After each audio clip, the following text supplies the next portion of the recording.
नमस्कार दोस्तों, आपके अपने चैनल प्योरिटी ऑफ लाइफ में मैं नीलम शुक्ला आपका बहुत बहुत स्वागत करती हूँ। दोस्तों, आज की वीडियो में मैं आपसे बात करने वाली हूँ मार्गशीर्ष माह में आने वाली शुक्ल पक्ष की एकादशी तिथि के बारे में। शुक्ल पक्ष की एकादशी तिथि को मोक्षदा एकादशी कहा जाता है।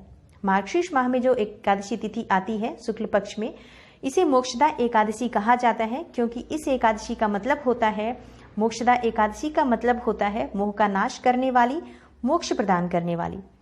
द्वापर युग में इसी दिन भगवान श्री कृष्ण ने अर्जुन को कुरुक्षेत्र में गीता का ज्ञान दिया था, इसलिए आज के दिन गीता जयंती भी मनाई जाती है। मोक्षदा एकादशी के दिन मानवता को नई दिशा देने वाली गीता का उपदेश हुआ था। आज का दिन बहुत ही शुभ होता है, बहुत ही पावन होता है। इस एकादशी का बहुत अधिक महत्व है। इस एकादशी को करने से हमारे पूर्व जन्म के, इस जन्म के जो कष्ट होते हैं, जो पाप होते हैं, वो नष्ट हो जाते हैं और मोक्ष की प्राप्ति होती है। दोस्तों, आज की वीडियो में मैं आपसे बात करने वाली हूँ मोक्षदा एकादशी व्रत की संपूर्ण जानकारी।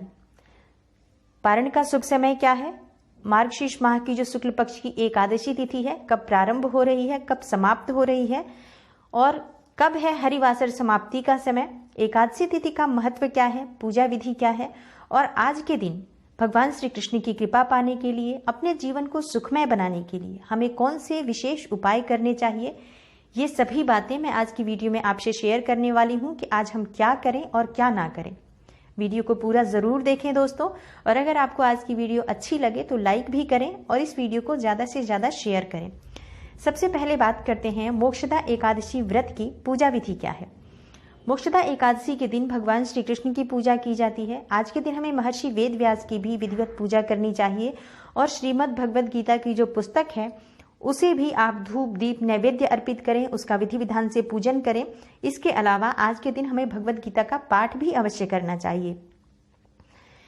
एकादशी तिथि की जो व्रत होता है, इसका नियम दसवीं तिथि से ही हमें पालन करना होता है। दसवीं तिथि के दिन ही हमें सात्विक भोजन लेना चाहिए जिसमें किसी तरह का लहसुन प्याज नहीं हो, मांस मदिरा का सेवन आज ना हो, इस बात का विशेष ध्यान रखना चाहिए। आज के दिन हमें पूर्ण रूप से ब्रह्मचर्य का पालन करना चाहिए। रात्रि में हो सके तो भूमि शयन का विधान है, अगर कर सकें तो जरूर करें। आज के दिन हमें दसवीं तिथि के दिन से ही एकादशी व्रत के नियमों का पालन आरंभ कर देना चाहिए। सात्विकता का पालन पूर्ण रूप से अपने विचारों में और अपने भोजन में भी हमें जरूर करना चाहिए। एकादशी के दिन प्रातःकाल जल्दी उठें, स्नान इत्यादि करने के बाद हमें व्रत का संकल्प लेना चाहिए और फिर व्रत का संकल्प लेने के बाद भगवान श्री कृष्ण की आज विधिवत पूजा करनी चाहिए। उन्हें धूप दीप नैवेद्य अर्पित करें। पीले पुष्प भगवान श्री कृष्ण को अर्पित करनी चाहिए और पीले पुष्पों की माला उन्हें अर्पित करनी चाहिए। आज के दिन दोस्तों रात्रि जागरण का भी विधान है। रात्रि समय में जागकर और भगवान श्री कृष्ण की पूजा करना, उनका भजन करना, कीर्तन करना बहुत ही शुभ फल देने वाला होता है। और इस तरह से अगर हम एकादशी का व्रत करते हैं तो एकादशी व्रत का हमें पूर्ण फल प्राप्त होता है। आज के दिन हो सके तो निर्जल रहकर व्रत किया जाता है, लेकिन अगर निर्जल ना रहा जाए तो फल लेकर हम व्रत कर सकते हैं। फल और चाय जूस जो भी लेना चाहते हैं, अपने शरीर की जैसी हमारी स्थिति होती है उस हिसाब से हमें व्रत करना चाहिए। कभी भी शरीर को बहुत अधिक कष्ट देकर जो हम व्रत करते हैं उसका हमें पूर्ण फल प्राप्त नहीं होता है। इसलिए अगर हमसे निर्जल रहा जाए तो जरूर निर्जल रहकर व्रत करें, अन्यथा हम फलाहार करके इस व्रत को कर सकते हैं। एकादशी के दिन व्रत करने के बाद द्वादशी तिथि के दिन प्रातःकाल फिर जल्दी उठना चाहिए और पूजा के बाद, भगवान श्री कृष्ण की पूजा के बाद आज के दिन हमें पहले भोजन कराना चाहिए किसी ब्राह्मण को घर में बुलाकर। लेकिन अगर कोई ब्राह्मण ना हो तो हम उनके निमित्त भोजन की सामग्री निकाल दें। उसके बाद शुभ समय में पारण करना चाहिए, व्रत खोलना चाहिए। द्वादशी तिथि के दिन किसी जरूरतमंद को दान करना चाहिए। अपने भोजन से पहले किसी को भी आप दान दक्षिणा दें, इसका बहुत अधिक शुभ फल हमें प्राप्त होता है। बात करें एकादशी तिथि के महत्व के बारे में, और आज गीता जयंती है तो इसका क्या महत्व है, इस बारे में बात करते हैं। दोस्तों, इस व्रत के प्रभाव से मनुष्य के पूर्वजों को मोक्ष की प्राप्ति होती है और उन्हें कर्मों के बंधन से मुक्ति मिल जाती है।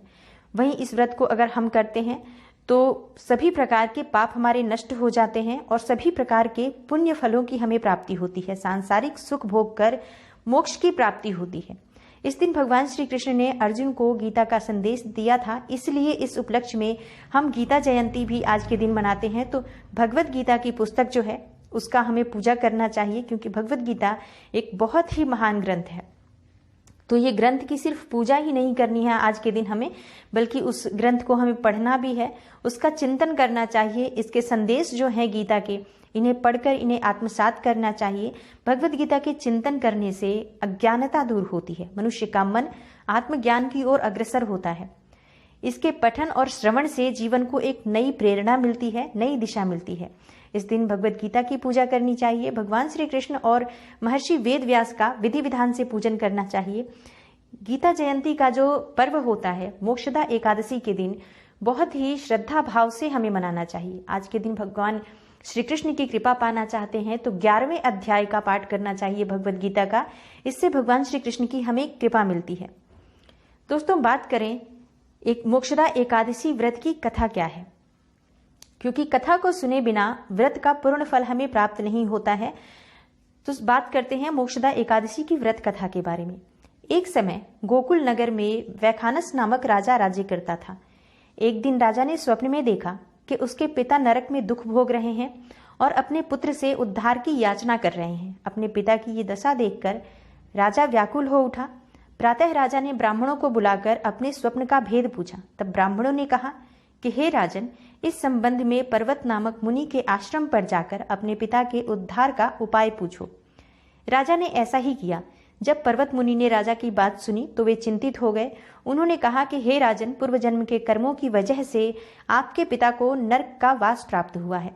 अब अगर तुम मोक्षदा एकादशी का व्रत करो और उसका फल अपने पिता को अर्पण करो तो उनकी मुक्ति हो सकती है। राजा ने मुनि के कहने के अनुसार ही मोक्षदा एकादशी का व्रत किया और ब्राह्मणों को भोजन कराया, दक्षिणा दिया और वस्त्र इत्यादि देकर उनका आशीर्वाद प्राप्त किया।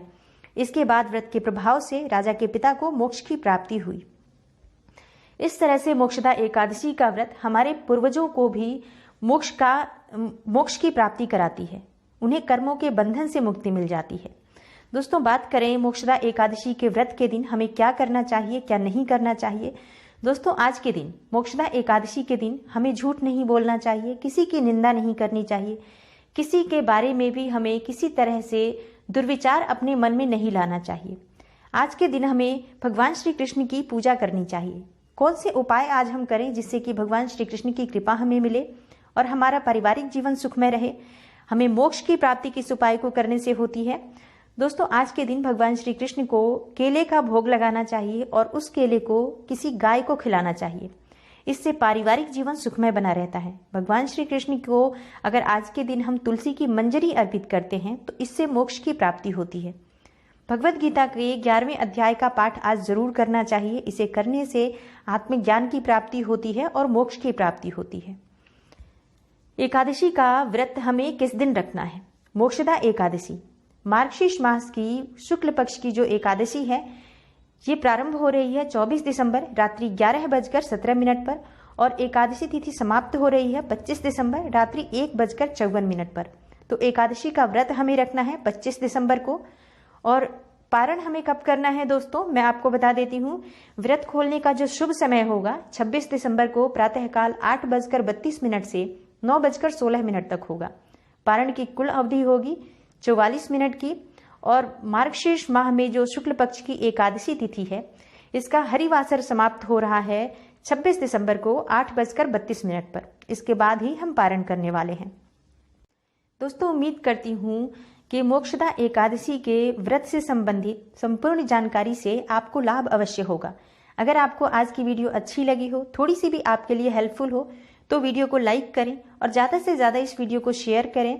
अगर आप इस चैनल पर नए हैं तो चैनल को सब्सक्राइब कर लें और बेल बटन को प्रेस कर लें। इससे ये होगा कि इस तरह की सभी वीडियो की नोटिफिकेशन आपको सबसे पहले मिलेगी।